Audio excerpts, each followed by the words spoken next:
नमस्कार, मी पंजाब डक महाराष्ट्रातील शेतकऱ्याला अंदाज देणार आहे। 29 तारखेला उद्या दुपारनंतर चांगलं सूर्यदर्शन होणार आहे, पाऊस देखील उघडणार आहे। म्हणून सर्वप्रथम ही आनंदाची बातमी आणि लगेच महाराष्ट्रातला देखील पावसाचा जोर कमी होणार आहे। म्हणून सर्वप्रथम हे एक महाराष्ट्रातल्या शेतकऱ्यांनी लक्षात घेतलं। राज्यातल्या सर्व शेतकऱ्याला सांगू इच्छितो, तर राज्यामध्ये तुम्हाला सांगू इच्छितो की 30 तारखेला 30 सप्टेंबर, 1 ऑक्टोबर, 2 ऑक्टोबर, 3 ऑक्टोबरच्या दरम्यान राज्यात चांगलं सूर्यदर्शन होणार आहे। हवामान कोरडं राहणार आहे, म्हणून हा राज्यातल्या सर्व शेतकऱ्यांनी अंदाज लक्षात द्यायचा। मग त्याच्यानंतर परत पाऊस येईल का, तर त्याच्यानंतर राज्यातल्या सर्व शेतकऱ्याला सांगू इच्छितो की ऑक्टोबरमध्ये शेतकऱ्याचे फोन आले की हे पाऊस संपल्याच्या नंतर परत पाऊस येणार आहे का। तर ऑक्टोबरमधला शेतकऱ्याला सांगू इच्छितो की 4 ऑक्टोबर, 5 ऑक्टोबर, 6 आणि 7च्या दरम्यान परत राज्यात एकदा पाऊस येणार आहे। म्हणून हे 4 ते 7 ऑक्टोबरचा अंदाज हे सर्व शेतकऱ्यांनी लक्षात द्यायचा। पण उद्याच्याला मात्र पावसाचा जोर कमी होणार आहे, उद्या सूर्यदर्शन होणार आहे, हा अंदाज महाराष्ट्रातल्या सर्व शेतकऱ्यांनी लक्षात द्यायचा। खास करून जास्त आता म्हणजे आजच्यानं मराठवाडा आणि पश्चिम महाराष्ट्रातल्या शेतकऱ्याला एवढं काही घाबरायची गरज नाही, कारण की आज जास्त पाऊस मुंबई, पुणे, उत्तर महाराष्ट्राकडे जास्त पडणार आहे।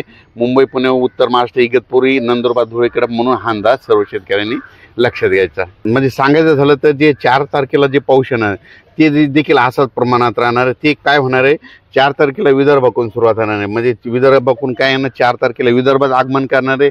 वर्धा, नागपूर, भंडारा, गोंदिया, चंद्रपूर, यवतमाळ, वाशिम तिथपर्यंत 4 तारखेला सुरुवात केली। 5ला तो पाऊस मराठवाड्याकडे येईल। 5, 6, 7ला परत तो पाऊस काय होईल, मुंबई, पुणे, नाशिक तिकडे जाणार आहे। त्याच्यानंतर 8 तारखेपासून परत 8 ऑक्टोबरपासून राज्यात सूर्यदर्शन होणार आहे, तिथून पाऊस निघून जाणार आहे। म्हणून हे अंदाज लक्षात। आणि आजच एक मला पूर्णाच्या शेतकऱ्यांनी एक मला टाकलं होतं की आमच्याकडे जाळेधुळी आली, तर मी म्हणत असतो ना, जाळेधुळी आल्याच्या नंतर काय होतं, महाराष्ट्रातला जाळेधुळी आल्याच्या नंतर तो सांगतो की पाऊस कधी निघणार, हे निसर्ग सांगतं। कसं सांगतं, आज काही काही ठिकाणी जाळेधुळी आली होती।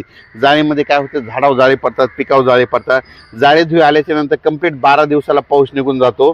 आणि या वयाने तुम्हाला सांगतो, आज पूर्णा तालुक्यामध्ये बऱ्याच ठिकाणी काय झालं, तर आज देखील जाळेधुळी आली। तर मला सांगू इच्छितो की आज देखील म्हणजे आजपासून कंप्लीट 12 दिवसाला पाऊस निघून जाणार हे संकेत आजच महाराष्ट्रातल्या शेतकऱ्यांना त्यांनी दिले। तर हिमाचल प्रदेश आणि केदारनाथला म्हणजे बऱ्याच शेतकऱ्याचे मला फोन आले की आम्ही केदारनाथला जाणार। तर तुम्हाला सांगतो, महाराष्ट्रात जर कोणी असेल तर केदारनाथला तुम्ही काय करायचं, 5, 6, 7च्या दरम्यान जाऊ नका, कारण की केदारनाथकडे, हिमाचल प्रदेशकडं, उत्तराखंडमध्ये काय होणार आहे, 5, 6, 7मध्ये तिकडं ढगफुटी सदस्य पाऊस पडणार आहे, अतिमुसळधार पडणार, अतिवृष्टी होणार आहे। म्हणून तिकडं या 2-3 दिवस जाण्याचे टाळावे। नंतर गेलं तर काय हरकत नाही, पण सध्या तरी 5 ऑक्टोबर, 6 आणि 7च्या दरम्यान तुम्ही जाऊ नये। जे 4 तारखेला जे पाऊस येणार आहे ते सुरुवातीला विदर्भ होणार आहे। म्हणजे सगळीकडे ते काय होणार, विदर्भातून सुरुवात होणार आहे, पुन्हा विदर्भातून मराठवाड्याकडे जाणार आहे, मराठवाड्याकडून पश्चिम महाराष्ट्राकडे जाणार आहे, पश्चिम महाराष्ट्राकडून उत्तर महाराष्ट्राकडे जाणार आहे, उत्तर महाराष्ट्राकडून गुजरातकडे जाणार आहे। आणि 8 तारखेला मग आपल्या महाराष्ट्रात सूर्यदर्शन होणार आहे। म्हणून हे देखील अंदाज लक्षात द्यायचा। ज्यांचं सोयाबीन काढायला आलं असेल तर तुम्ही काय करा, एक तर तुम्हाला काढायचं असलं तर उद्या 29 तारखेपासून तर 3 तारखेपर्यंत 29, 30 5 दिवस तुम्हाला काढायला वेळ आहे। आणि त्याच्यानंतर काय करायचं, 8 तारखेपासून चांगलं सूर्यदर्शन होणार आहे, राज्यातला पाऊस देखील निघून जाणार आहे। म्हणून हा अंदाज लक्षात घ्यायचा। धन्यवाद।